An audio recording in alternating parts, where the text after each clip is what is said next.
అది ఉగాది రోజు. ఆ రోజు స్వరూపుకు తన భార్య రమణి గుర్తుకు వచ్చింది. రమణి చక్కగా సాంప్రదాయబద్ధంగా ఉండేది. ప్రతి ఉగాదికి ఉదయాన్నే లేచి తలంటుకొని ముగ్గులేసి ఉగాది పచ్చడి తయారు చేసి అందరికీ పెట్టేది. ఆ తర్వాత రోజు పులిహోర, బొబ్బట్లు, పాలతాలికలు, గారెలు వండేది. రమణి ఉన్నంతకాలం స్వరూపుకు ఎలాంటి ఇబ్బందులు కలగలేదు. స్వరూపుకు ఏమి కావాలో అన్నీ తానే చూసుకునేది. ఒకరోజు రమణి ఊరికెళ్ళి వస్తుండగా తాను ప్రయాణిస్తున్న వాహనానికి యాక్సిడెంట్ అయ్యి స్పాట్లోనే చనిపోయింది. రమణి అకాల మరణం స్వరూపును కుంగదీసింది. అప్పటికే వారికి వర్షిణి అనేటువంటి 3 సంవత్సరాల పాప కూడా ఉంది. భార్య చనిపోయే నాటికి స్వరూపు వయసు 30 సంవత్సరాలు. స్వరూపును మళ్ళీ వివాహం చేసుకోమని బంధుమిత్రులు చాలాసార్లు చెప్పి చూశారు. కానీ తన కుమార్తె వర్షిణి భవిష్యత్తు గురించి ఆలోచించి పెళ్లి ఆలోచన మానుకున్నాడు స్వరూప్. అంతేగాక స్వరూపు తన భార్య జ్ఞాపకాల నుంచి బయటకు రాలేకపోతున్నాడు. పండుగలు, శుభకార్యాలు వచ్చినప్పుడు భార్య జ్ఞాపకాలు స్వరూపును మరింత కుంగదీసేవి. స్వరూప్ తన బంధువుల్లో భార్యను కోల్పోయి పిల్లల ఆలనాపాలన కోసం రెండో వివాహం చేసుకున్న వారిలో చాలామంది ఎంత ఇబ్బంది పడుతున్నారో ప్రత్యక్షంగా చూశాడు. ఆ రెండో భార్యగా వచ్చిన వారు మొదటి భార్య పిల్లలను నానా ఇబ్బందులకు గురి చేయడం, హింసించడం తాను కల్లారా చూశాడు. అందుకనే తాను రెండో వివాహం చేసుకుంటే తనకు భార్య అయితే వస్తుంది కానీ వర్షిణిని హింసలకు గురి చేస్తుందనే భయంతో పెళ్లి ఆలోచనే రానిచ్చేవాడు కాదు స్వరూప్. అప్పటికే రమణి చనిపోయి 10 సంవత్సరాలవుతుంది. ఇప్పుడు వర్షిణికి 13 సంవత్సరాలు, 8వ తరగతి చదువుతుంది. తల్లి లేనప్పటికీ ఏ లోటు లేకుండా వర్షిణిని పెంచాడు స్వరూప్. ఓ రోజు స్వరూప్ స్నేహితుడు రాఘవ మాటల సందర్భంలో, అరే స్వరూప్, ఆడపిల్లని పెంచడం అంటే అంత తేలికైన విషయం కాదురా. మన వర్షిణి కూడా వయసు వచ్చిన పిల్ల. తన మనసులోని భావాలు మనతో స్వేచ్ఛగా చెప్పుకోలేదు. అదే ఇంట్లో ఇల్లాలు ఉంటే కూతురికి ఏం కావాలో అడిగి తెలుసుకుంటుంది. నీకు భార్య అవసరం లేకపోయినా వర్షిణిని గైడ్ చేయడానికి తనకు ఒక అమ్మ కావాలరా. అన్ని విషయాలు వర్షిణి నీతో చెప్పుకోలేదు, నీవు వర్షిణికి చెప్పలేవు. నా మాట విని ఒక మంచి అమ్మాయిని చూసి పెళ్లి చేసుకోరా అన్నాడు. రాఘవ మాటలకు స్వరూపు ఆలోచనలో పడ్డాడు. సరే ఆలోచించి చెప్తారా అన్నాడు స్వరూప్. ఆ రోజు ఏదో అవసరంపై పక్క బజారులోని సుబ్బారావు ఇంటికి వెళ్ళాడు స్వరూప్. 10 సంవత్సరాల కూతురు సుప్రజ ఉన్నప్పటికీ భార్య చనిపోగానే నాగలక్ష్మిని రెండో వివాహం చేసుకున్నాడు సుబ్బారావు. తరువాత వాళ్ళకి కళ్యాణ్ అనే కొడుకు పుట్టాడు. స్వరూపు వెళ్ళేసరికి నాగలక్ష్మి సుప్రజను భయంకరంగా తిడుతూ ఉంది. స్వరూపును చూసి తిట్లు ఆపి లోపలికి వెళ్ళిపోయింది నాగలక్ష్మి. నీ కూతురుని అంత భయంకరంగా తిడుతుంటే మాట్లాడకుండా ఉంటావేమిరా? అరే కనీసం తండ్రిగా ఆమెను తిట్టొద్దని మందలించాలి కదరా. పాపం సుప్రజ చూడు, కళ్ళ నిండా నీళ్లు పెట్టుకొని ఎంత బాధపడుతుందో అన్నాడు స్వరూప్. స్వరూప్, ఈ విషయంలో నేను అశక్తునిరా. మొదట్లో మందలించేవాడిని, కానీ అలా మందలించటం వల్ల సుప్రజను టార్చర్ పెట్టడం ఎక్కువ చేస్తుందిరా. అలిగి ఏ పని చేయక ఇంటి పని అంతా సుప్రజపై వేస్తుంది. అందుకని నాగలక్ష్మి తిట్లను మౌనంగా భరిస్తున్నానురా. నేను మళ్ళీ పెళ్లి చేసుకొని ఎంత పెద్ద తప్పు చేశానో ఇప్పుడు నాకు అర్థమవుతుందిరా. ఇప్పుడు నాకు అర్థమవుతుంది తల పట్టుకొని రోధిస్తూ అన్నాడు సుబ్బారావు. స్వరూప్ సుబ్బారావు భుజం తట్టి ఓదార్చి, సరే నేను మళ్ళీ వస్తానురా అంటూ వెనుదిరిగాడు. ఆ క్షణంలో స్వరూప్ ఒక బలమైన నిర్ణయానికి వచ్చాడు. ఇంకెప్పుడు రెండో పెళ్ళి ఆలోచన చేయకూడదని. ఇంటికొచ్చిన స్వరూప్ తన కుమార్తె వర్షిణిని పిలిచి అడిగాడు, ఎలా చదువుతున్నావమ్మా? నీకేమన్నా సమస్యలున్నాయా అని. బాగానే చదువుతున్నాను అన్నా, నాకేం సమస్యలు లేవు, హ్యాపీగానే ఉన్నా అంది వర్షిణి. నీకేమన్నా సమస్యలుంటే నాకు చెప్పు.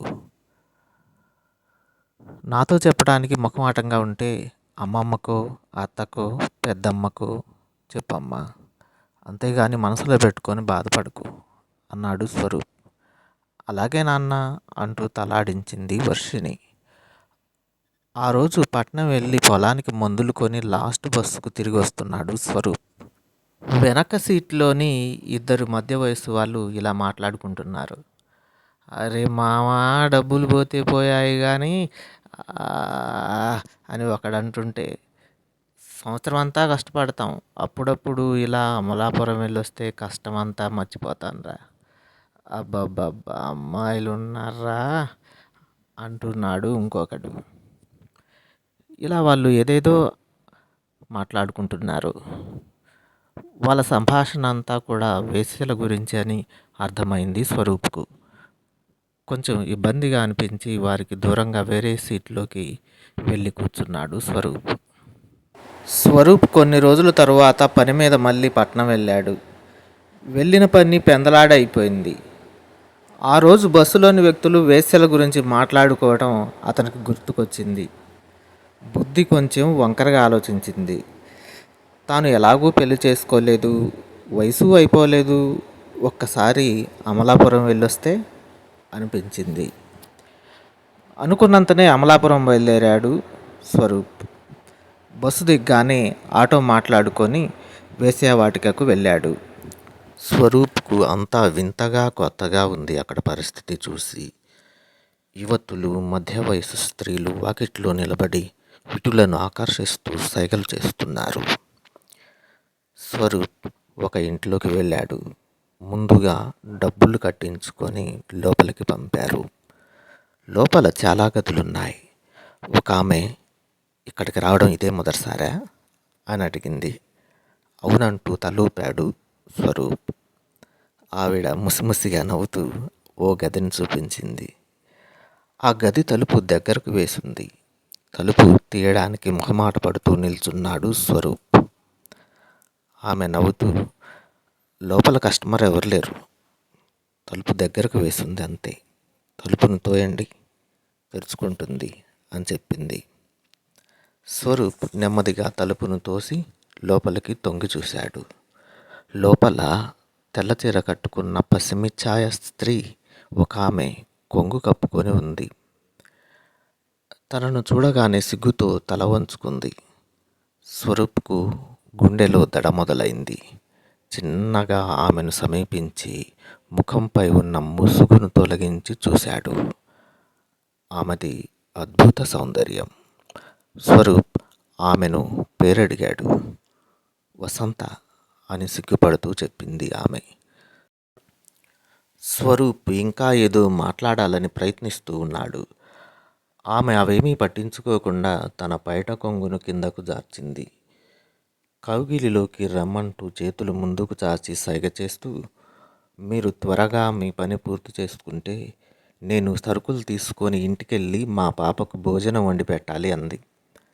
ఆ ఒక్క మాటతో మనసు చెలించిన స్వరూప్కు కళ్ళు చెమర్చాయి. వివేకం వెన్ను తట్టింది. ఆమె భుజంపై చేయి వేయబోతూ ఒక్కసారిగా ఆగాడు. ఒక్క అడుగు వెనక్కి వేసి కిందకి వంగి జారిన ఆమె పైటను నిండుగా కప్పి కుర్చీలో కూర్చుంటూ, ఇప్పుడు చెప్పండి, మీరు ఈ వృత్తిలోకి ఎందుకు వచ్చారు అని అడిగాడు. నేను బ్రతకడానికి ఏ పనులు లేనప్పుడు ఆకలితో అలమటించలేక మా పాప స్రవంతిని పోషించుకోవడం కోసం అప్పుడప్పుడు ఇక్కడికి వస్తుంటాను. నాకు ఈ చోటును మా పేటలోని ఒక ఆమె చూపించింది. ఏడాది క్రితం వరకు నేను మా కుటుంబంతో హాయిగా ఉండేదాన్ని. మా వారు మార్బుల్స్ బిజినెస్ చేస్తూ ఉండేవాడు. బిజినెస్ పార్ట్నర్స్ ఆయనను మోసం చేశారు. అప్పుల పాలైన ఆయన ఒక రాత్రి ఆత్మహత్య చేసుకున్నాడు. అప్పుడు అప్పులు వాళ్ళు ఇంటిని చుట్టుముట్టారు. ఏం చేయాలో తెలియని పరిస్థితి. ఉన్నవన్నీ అమ్మినా అప్పు తీరలేదు.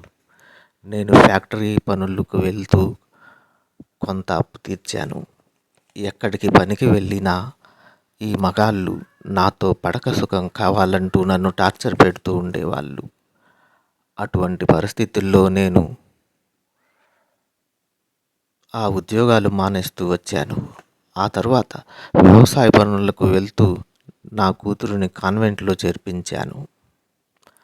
అయితే క్రమంగా ఆ వ్యవసాయ పనులు కూడా కరువైపోయాయి. 4 రోజులు పస్తున్న తరువాత ఒకరోజు మా వీధిలోని ఒక ఆమె నన్ను ఇక్కడికి తీసుకొనొచ్చింది. నాకు ఇష్టం లేకున్నా, ఇది తప్పని తెలిసినా తప్పనిసరి ఈ వృత్తిలోకి వచ్చాను అంది వసంత. సరే, మీ ఇంటికి పోదాం పదండి అన్నాడు స్వరూప్. ఆమె మౌనంగా చీర సవరించుకొని బయలుదేరింది. వేశ్యాగృహ నిర్వాహకురాలు ఆమెకు కొంత డబ్బు చేతిలో పెట్టి, నీకు డబ్బు అవసరమైనప్పుడు వస్తూ ఉండు, కుర్రాళ్ళు నీలాంటి అందగత్తె అంటే పడిచేస్తారు అంది. అలాగేనంటూ తలాడించింది వసంత. వసంతతో పాటు బయలుదేరిన స్వరూప్ దారిలో కిరాణా షాపులో సరుకులు, బియ్యం కొని వసంతను వాళ్ళ ఇంటి దగ్గర దింపాడు. తాను ఆటో దిగబోతుండగా వసంత వారించింది. ఇక్కడి వారికి నేను మర్యాదగా బ్రతుకుతున్నట్లు ఒక భావన, ఒక మంచి అభిప్రాయం ఉంది. దయచేసి దానిని పోగొట్టకండి. మాకు సరుకులు కొనిపెట్టి మా ఆకలి తీరుస్తున్నందుకు మీకు నేను ఎప్పటికీ రుణపడి ఉంటాను అంటూ చేతులు జోడించి కన్నీళ్లు పెట్టుకుంది. ఇంటికి చేరే వరకు స్వరూప్ వసంతను గురించి ఆలోచిస్తూనే ఉన్నాడు. ఇది జరిగిన కొంతకాలానికి అనూహ్యంగా ఓ రోజు స్వరూప్ వసంత ఇంటికి పూలు, పండ్లు, చీరతో వచ్చాడు. వసంత కంగారు పడింది. అయ్యగారు, దయచేసి ఇంటికి రాకండి, చుట్టుపక్కల వాళ్ళు విచిత్రంగా చూస్తారు. మీకు నేను కావాలనుకుంటే మీరు ఇదివరకు వచ్చిన వేశ్యాగృహానికి వెళ్ళి అడగండి, వాళ్ళు నాకు కబురు చేస్తారు, అప్పుడు నేను వస్తాను అంది వసంత. లేదు వసంత, నీకు ఇష్టమైతే మన ఇద్దరం పెళ్లి చేసుకుందాం అని తనను గురించి నా పూర్తి వివరాలు చెప్పాడు స్వరూప్. నేను అపవిత్రురాలిని. నన్ను పెళ్లి చేసుకొని మీరు అభాసుపాలు కావడం నాకు ఇష్టం లేదు. అయినా నాకు ఒక కూతురుంది. తనను మీరు సొంత కూతురిలా చూసుకోగలరా ప్రశ్నించింది వసంత. ఓహో, అదే నీ భయం. నేను నువ్వు కలిసి స్రవంతిని, వర్షిణిని మన పిల్లల్లాగా చూసుకుందాం. బాగా పెంచుదాం, చక్కగా చదివిద్దాం. నీ కుటుంబం నా కుటుంబం అని కాకుండా మన కుటుంబంగా ఉందాం, సరేనా అన్నాడు స్వరూప్. సరేనని తలూపింది వసంత. 10 రోజుల తర్వాత స్వరూప్ తన స్నేహితులతో కలిసి బయలుదేరి వెళ్ళాడు. 4 చుట్టుపక్క వాళ్ళు తోడుగా రాగా వసంత, స్వరూపు ఇద్దరు గుడిలో వివాహం చేసుకున్నారు. ఇన్నాళ్ళు సమాజానికి భయపడుతూ బ్రతికిన ఆమెలో ఇప్పుడు ఆత్మవిశ్వాసం తొణికిసలాడుతోంది. తమ జీవితాలను తామే పునర్నిర్మించుకునే దిశలో అడుగు ముందుకు వేసింది వసంత. ఆ ఉగాది రోజు ఇంటి దగ్గర వర్షిణి తండ్రి రాక కోసం హారతి పట్టుకొని ఎదురు చూస్తూ ఉంది. స్వరూప్, వసంత దంపతులకు వర్షిణి హారతి ఇచ్చి ఆహ్వానం పలికింది. వారి వెనకనే ఉన్న స్రవంతిని చూసి రా చెల్లి అని సాదరంగా ఆహ్వానం పలికింది వర్షిణి. ఈ శుభకృతు ఉగాది మన నలుగురు జీవితాల్లో కోల్పోయిన ఆనందాన్ని మరలా ఇచ్చింది అంటూ స్వరూప్ వసంతను, ఇద్దరు కుమార్తెలను దగ్గరకు తీసుకుంటూ అన్నాడు. స్రవంతికి తండ్రి లేని లోటు తీరింది. వర్షిణికి తల్లి లేని లోటు తీరింది. ఒకప్పుడు రెండో పెళ్లి భూతం అని భయపెట్టిన సమాజమే ఈరోజు ఆ ఆదర్శ కుటుంబాన్ని చూసి అభినందిస్తూ ఉంది. కథను ఓపికగా విన్నందుకు ధన్యవాదాలు. ఈ కథను నేను వ్రాశాను. ఇది ప్రజాశక్తి పేపర్లో ప్రచురితమైంది. ఈ కథపై మీ అభిప్రాయాలను, సలహాలను, సూచనలను అందించవలసిందిగా ప్రార్థన. మీ భానువర్ధన్. ధన్యవాదాలు.